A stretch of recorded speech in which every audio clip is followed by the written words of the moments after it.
Presidenti Amerikan Donald Trump i kërkoi të dielën Rusisë të ndalojë ofensivën ndaj Ukrainës dhe aludoi se presidenti i Ukrainës Volodymyr Zelensky mund të jetë i hapur për të hequr dorë nga Krimea si pjesë e një marrëveshje paqeje.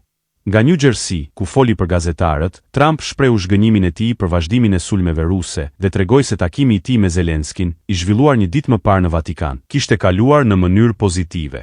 I pyetur rreth mundësisë së dorëzimit të Krimes, gadishullit të detit të zi të aneksuar nga Rusia në vitin 2014, Trump tha, mendoj se po, Krimea është marrë 12 vjet më parë.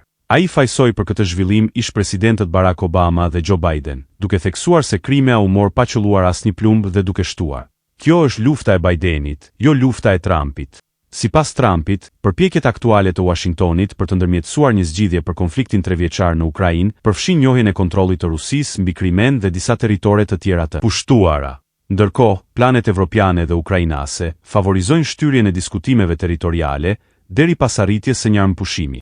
Lidhur me Zelenskyn, Trump deklaroi: "E shoh më të qetë, besoj se ai e kupton situatën dhe dëshiron të arrijë një marrëveshje." Ndërkohë, sekretari amerikan i shtetit, Marco Rubio, paralajmëroi se administrata Trump mund të tërhiqet nga përpjekjet për ndërmjetësim nëse palët nuk tregojnë përparim. Duhet të ndodhë së shpejti, tha Rubio në emisionin Meet the Press të NBC-s. Nuk mund të investojmë pafundësisht kohë dhe burime pa një perspektivë konkrete për sukses.